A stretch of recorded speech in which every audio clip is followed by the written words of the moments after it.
Ok,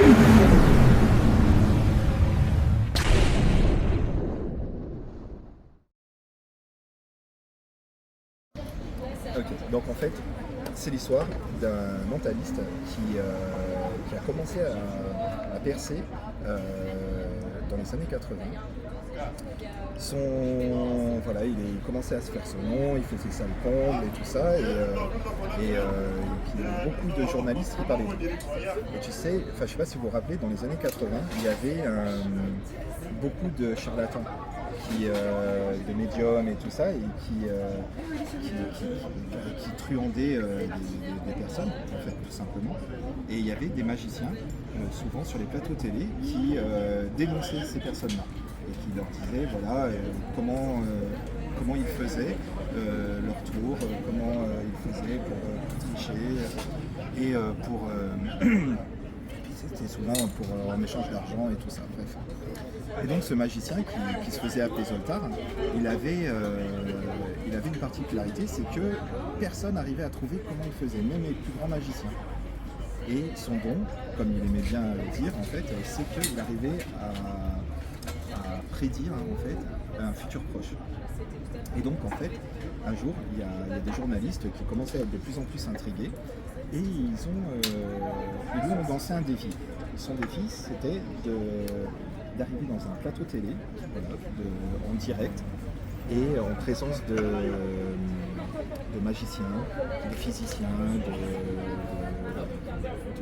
d'huissiers de justice, bref, il y avait tout un panel de personnes en fait qui étaient là pour être sûrs et vérifier en fait, et essayer en fait de dénoncer Zoltar comme quoi c'était un charlatan aussi.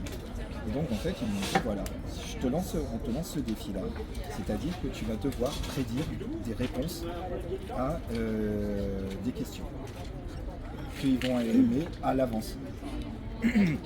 Et donc il a accepté le défi. Alors là ce qu'on va faire, c'est qu'on va refaire un petit peu ce qui s'était passé. C'est-à-dire que je vais faire le rôle de Zoltar et vous allez faire le rôle d'un magicien. Donc alors là ce que je vais faire, c'est que ici on a des cartes avec des questions qui sont dedans. Ok. Ce que je vais faire, c'est que je vais les mélanger un petit peu comme ça. Ils sont tous différents. Si tu veux, exactement, si tu veux, tu peux couper le paquet. Voilà. Donc ce que tu vas faire, tu vas les prendre dans tes mains, tu vas prendre le paquet dans ta main, et moi je vais faire une prédiction, d'accord? La prédiction, ce sera la réponse à une de tes questions que tu vas choisir, ok? Donc, je prends une carte au hasard. On verra pas.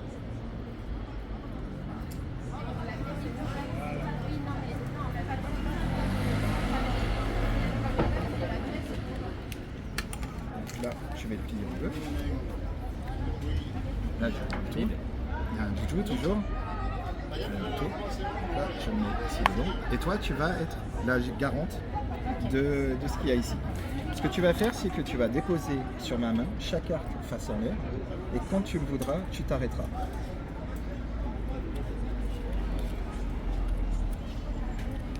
Elles sont toutes différentes, les questions. Hop, arrête là. Tu t'arrêtes là? Ok. Là, ce que tu vas faire, c'est que tu vas prendre la carte, tu vas regarder la question. Ok. Tu vas regarder la question. Est-ce que tu sais y répondre? Oui. Oui? Ok. Donc tu vois, regarde-la contre toi pour que je ne vois pas. Tu vois, là, ça aurait pu être quel animal vit dans l'océan avec une nageoire dorsale. Si tu t'étais arrêté à la prochaine, quel objet permet de mesurer la température? Quel engin porte le nom d'Ariane, etc., etc. D'accord? Donc là, tu t'es arrêté sur une question. Ici, il y a une prédiction. Est-ce que tu peux tirer juste le petit papier qu'il y a dedans? Et avant de m'ouvrir, est-ce que tu peux me donner la réponse à ta question? Ballon. C'était un ballon. C'était quoi la question? Un objet rond en cuir utilisé dans des sports collectifs. D'accord. Et on est d'accord, hein, toutes les questions étaient complètement différentes et tu t'es arrêté quand tu le voulais. Quand je le voulais. On est bien d'accord? Oui. D'accord. Et est-ce que tu peux ouvrir Oui. La réponse à la question sera un ballon.